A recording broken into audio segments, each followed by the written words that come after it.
కేంద్ర హోంశాఖ మంత్రి గారు అమిత్ షా గారు ఈరోజు పార్లమెంట్లో అంబేద్కర్ గారి గురించి ఒక ఫ్యాషన్గా మారింది. అంబేద్కర్ పేరు అంబేద్కర్ అంబేద్కర్ అంబేద్కర్ అని ఒక ఫ్యాషన్ అయిపోయింది.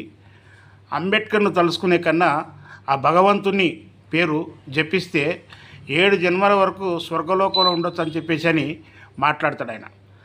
అయ్యా అమిత్ షా గారు, మీరు ఉన్నత కులంలో పుట్టిండ్రు, మీకు మీ తాతమ్మ తాతలు ఆస్తులు సంపాదించి పెట్టిండ్రు. కానీ దేవుడిని మేమందరం కూడా నమ్ముతాం. కానీ దేవుడు ఏం వరాలు ఇచ్చిండో మాకైతే తెలియదు ఇప్పటిదాకా. మేము వెంకటేశ్వర స్వామిని నమ్ముతాం, అయ్యప్ప స్వామిని నమ్ముతాం, శివుని నమ్ముతాం, ప్రతి దేవుని కూడా మేము మొక్కుతాం, ఎల్లమ్మ పోషమ్మలకు కూడా మేము మొక్కుతాం. కానీ ఆ దేవతలు ఏం వరాలు ఇచ్చిండో మాకు తెలియదు. కానీ మేము అడగకుండానే మాకు వరం ఇచ్చిండు అంబేద్కర్ గారు. రిజర్వేషన్ అనే ఒక వరాన్ని అందించిండు. రిజర్వేషన్ ఒక ఫార్ములాను ఈ దేశంలో తీసుకొచ్చిండు అంబేద్కర్ గారు. భారత రాజ్యాంగంలో అన్ని వర్గాలకు సమానమైన హక్కులు అని చెప్పేసి అని, మానవ హక్కులు అందరికీ సమానం అని చెప్పేసి అని చెప్పిన గొప్ప మహానుభావుడు మాకు దేవుడు డాక్టర్ బాబాసాహెబ్ అంబేద్కర్ గారు. కానీ మీరు దేవుని పేరు చెప్పి గుళ్ళ దగ్గరికి దళితులను బడుగు బలైన వర్గాలను రానియకుండా దూరం చేసిండ్రు. కానీ ఇదే అంబేద్కర్ గొప్ప చదువులు చదివించి గొప్ప ఉద్యోగాలు చేయించి రాజకీయాల్లో మరియు అన్ని రంగాల్లో కూడా అభివృద్ధి చేసేటట్టుగా అవకాశాలు కల్పించిండు.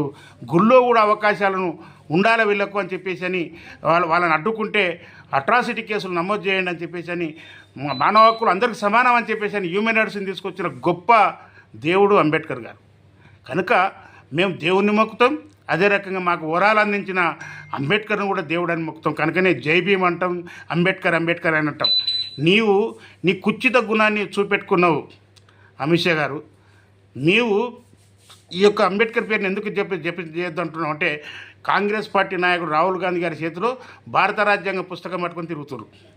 రాజ్యాంగం అంటే అంబేద్కర్. అయితే ఈరోజు ఆ రాజ్యాంగం ఉన్నత వర్గాలకు, ఆర్ఎస్ఎస్ వర్గాలకు కంటగింపుగా ఉంది. ఎందుకంటే ఆర్ఎస్ఎస్ మనధర్మ సూత్రాలు కానీ అమలైతే కర్మ సిద్ధాంతం ముందుకు వస్తుంది. దళిత వర్గాలను, పీడిత వర్గాలను, మహిళలను మొత్తం హీనాతీహీనంగా చేస్తారు, ఎక్కడిదక్కడ అణిచిపడేస్తారు. అణిచిపడేయమని మనధర్మశాస్త్రం చెప్తుంది. కనుకనే మనధర్మశాస్త్రాన్ని నువ్వు నమ్ముతావు. కానీ అంబేద్కర్ అందరికీ సమానం, అందరి మనుషులు, పురుషులు, మహిళలు అందరూ కూడా సమానమైన హక్కులతో జీవించాలని చెప్పినోడు అంబేద్కర్. కనుకనే ఈ యొక్క సభ్య సమాజానికి భగవంతుడు లాంటోడు డాక్టర్ బాబాసాహెబ్ అంబేద్కర్. ఈ నిజాన్ని తెలుసుకో అమిత్ షా, లేకపోతే నిన్ను ఖచ్చితంగా తరిమి కొడతారు. గుర్తుపెట్టుకో ఈ సభ్య సమాజం మొత్తం అని చెప్పేసి అని విజ్ఞప్తి చేస్తున్నా.